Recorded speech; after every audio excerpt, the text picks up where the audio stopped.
Hi guys, it's been obvious for a while now that nothing matters to Australian political leaders more than the Australian housing Ponzi. Even after the doubling of house prices in many towns and cities across Australia during a time when house prices would have dropped had it not been for governmental interference, the government still cannot come out and say to the Australian people that house prices need to come down. Obviously, Albo is feeble for not having the courage to do the right thing. He is happy to see a whole generation of young Australians be thrown under the bus into forever renting from one of his parasitic landlord friends. Now, I don't have to remind anyone that this is a Labour leader behaving this way. I know it makes no sense. It's not a Liberal leader and not a National leader. It's a Labour leader who's supposed to care about the most poor and most vulnerable in society. Well, not anymore. Landlords is all that matters to these people now. So what I'm going to do now is let you listen to the New Zealand Housing Minister on a podcast he did recently. Now, incredibly, this guy you were about to hear is a member of the National Party. Even he can see that the insanely high house prices that were allowed to happen during COVID is just not good for anyone except for landlords and property investors, and who's really being punished out of all of this is the young and poor people. So take a listen to this, guys.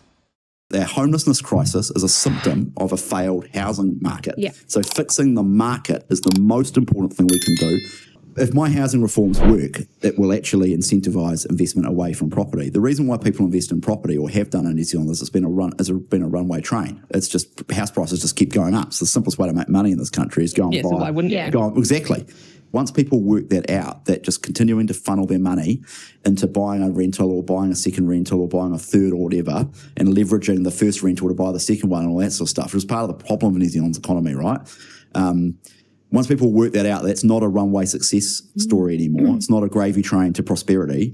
I suppose quite infamously, though, you said that you actually want to see house prices come down, which Yes. I loved, but it's not the normal rhetoric we would hear from a centre-right politician. Do you feel like you're sticking your neck out here, and do you have your colleagues I've only had overwhelming feedback and the positive about it. It's really interesting. And it's interesting that Chris Hipkins and Kieran McAnulty and Jacinda Ardern refuse to say the same thing. So the so-called progressive champions on the left, who, remember Jacinda, I mean, it really infuriates me. She spent most of her time in opposition going on about how house prices are out of control and we've got to get the housing market under control, and like young generation of New Zealanders are being left out of the housing market, like blah, blah, blah, all of which was true, by the way. She got in and then washed her hands of the problem, never talked anything more about it. Whenever she got asked questions about it, she'd say, I want to see like sustained moderation and moderate increases. Why would a fall in house prices, can you just explain why that would be a bad thing?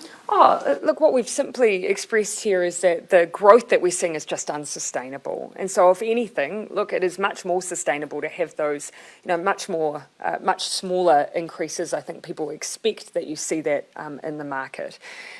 What we also accept is that for most New Zealanders, their house is their most significant asset. So if you see, for instance, as was predicted at the beginning of the year, a significant crash in the housing market, that impacts, of course, people's most significant asset.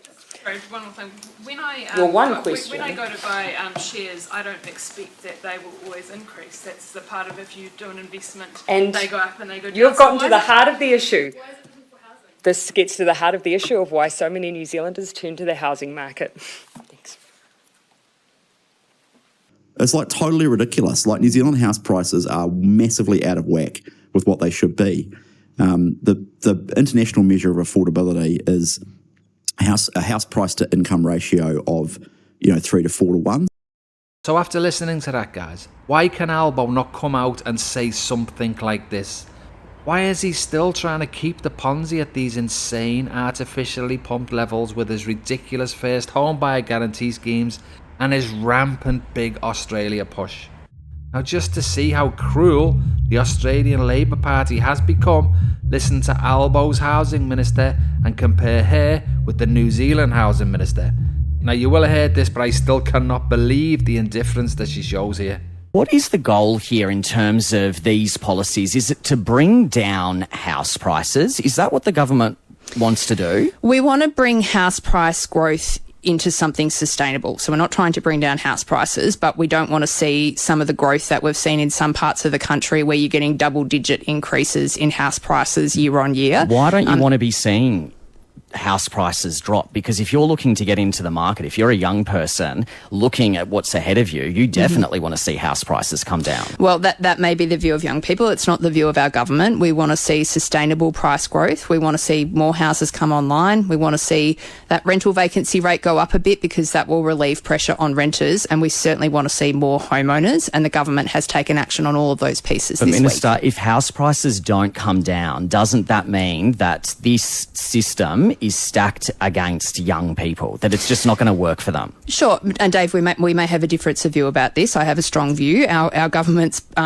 policies are not going to reduce house prices. We want house prices to grow sustainably. So how disgraceful was that, guys? What a difference. So yes, it is clear that even with a massive mandate from the public, Albo is firmly entrenched in the insane house prices to the moon camp. He's happy to see the wealthified grow to levels unseen before in Australia. He is happy for Australian renters to see their rents forever rise. He is happy the homelessness is getting out of control. He can accept all of these things as long as the rich property investors are allowed to keep all of their freely acquired capital gains.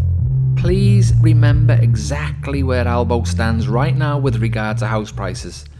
So if inflation does kick back in, which is just being hinted at by the Melbourne Institute's Consumer Inflation Expectations economic data, which has risen to 5%, and if the RBA pauses its rate cutting exercises for longer than expected, or heaven forbid, stops cutting altogether, which looking at this chart is feasible as the rate is already below long-term averages, then what happens to a country who has somehow allowed its average new home loan amount to grow to $659,922? That is the average size mortgage that the average first home buyer is taking out. What an absolutely insane loan size. And that's the norm? Wow. To say that this government has betrayed a whole generation is an understatement, guys. It won't just be this generation who suffers, but every generation after, and all because the so-called Labour leader, I just can't get over that. I can't get over he's a Labour leader, did not have the courage or the willingness to do the obviously right thing to do and close the borders until the housing market corrects. What a traitor. Just look at what he has created and what he's happy to keep going. A country with 5 cities in the top 15 most unaffordable housing markets. Just look at the median house price to income values. They should be around 3 or 4. Impossibly affordable is anything over 9, and look at the values, guys. So yes, the betrayal is real. Obviously Dutton would have been just as bad, and Susan Lee would be just as bad too. And if you know anything about their very dubious Gold Coast property portfolio, then you understand why. So it is clear, both major political parties are willing to do anything to keep the artificially created property increases since 2019 in place. Hopefully soon it will be out of their hands and a crash happens naturally, just like it's happening in New Zealand, just like it should happen. But if that does happen, guys, then whatever you do, don't let Albo take credit for any drops, because we all know he didn't want drops. So yes, guys, I'm going to be following the Australian market very closely, and if you like this video, please give me a like and subscribe, and I'll see you all in the next one. Cheers for that.